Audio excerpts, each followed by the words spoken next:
Venda de bens do espólio pelo herdeiro antes de iniciado ou finalizado o inventário. É possível?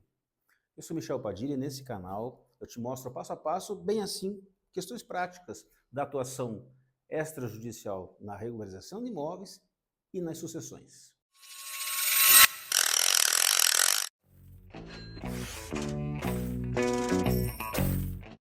Olha pessoal, como vocês sabem, é muito comum hoje, né, aberta a sucessão com o falecimento lá do autor herança ou de cujos, né, os herdeiros tratarem desde logo de se desfazer dos bens, né, principalmente bens móveis, né, veículos, removentes, né, bens que guarnecem lá imóveis, isso é muito comum.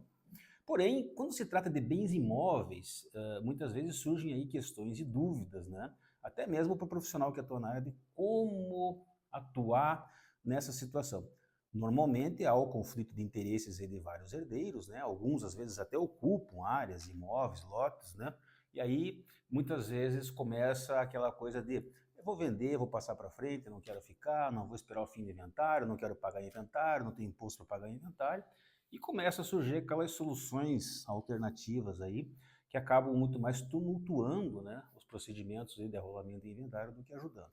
Então, é assim, é possível vender bem do espólio? De regra, sabemos que não. Não é possível você fazer a venda, por quê? Aberta a sucessão com o falecimento, e todos conhecemos e sabemos que no direito brasileiro vige o princípio da saisine, né?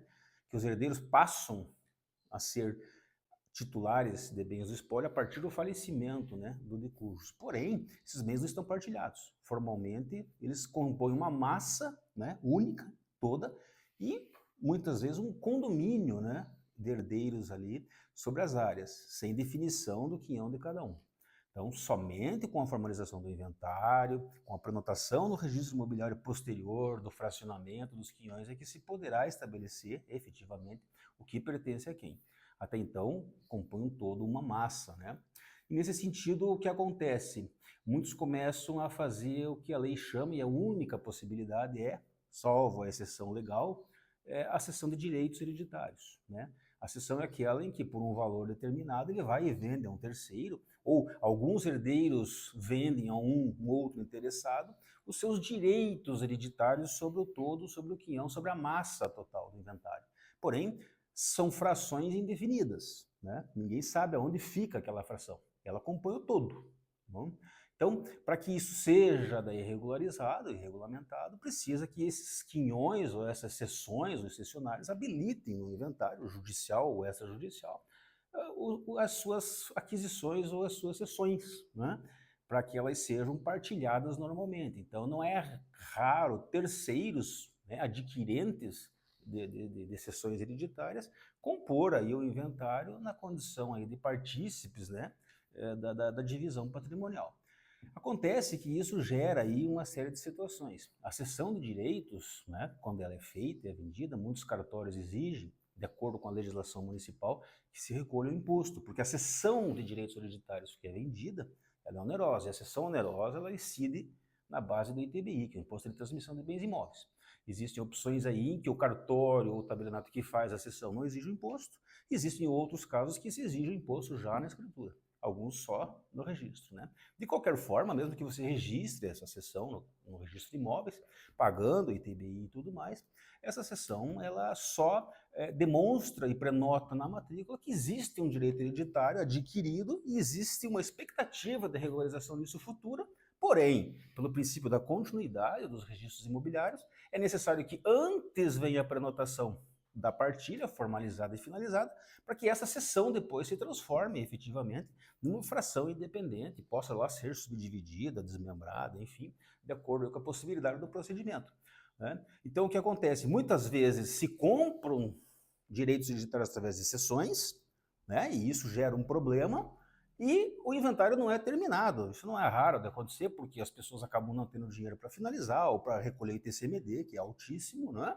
E não finalizam o inventário.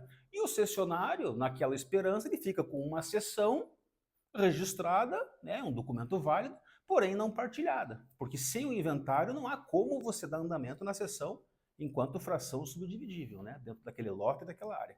A saída aí, talvez, dependendo da situação da análise, é futuramente, caso não tenha acontecido a finalização do inventário, é efetivar uma usucapião aí dessa fração, digamos assim. Tá? Existe outra possibilidade de venda, e daí essa é legal, né? Prevista tanto no Código de Processo Civil, quanto no provimento 571 de 24 ali do CNJ, né? Nos inventários extrajudiciais, que permite a venda antecipada de algum bem do espólio pelo inventariante, desde que autorizado pelo notário e justificado, assim como prestadas contas dessa venda. Então é muito comum vender um bem para poder fazer frente às despesas do inventário, impostos, etc. E isso depois vem a ser aí contabilizado, digamos assim, né, e devidamente escriturado dentro do inventário. Seria uma condição similar ao alvará judicial que acontece no inventário judicial, né, em que se pede a autorização ao juiz para que se venda antecipadamente um bem e, com isso, arque com as despesas e custos do processo. Em ambos os casos, são regulamentações específicas destinadas a uma condição específica, ou seja, é uma exceção à regra. Né? Então, o inventariante poderá fazer essa venda e dar continuidade e encerramento aos negócios em nome do espólio, né? Mas especificamente para essa finalidade. Né? Não é simplesmente porque há necessidade de se desfazer e atender aos interesses financeiros de cada um dos herdeiros. Tá bom, pessoal? Curta, compartilhe, e se você gostou, se fez sentido esse vídeo, essas orientações para você, ative o sininho para receber outras notificações do meu canal.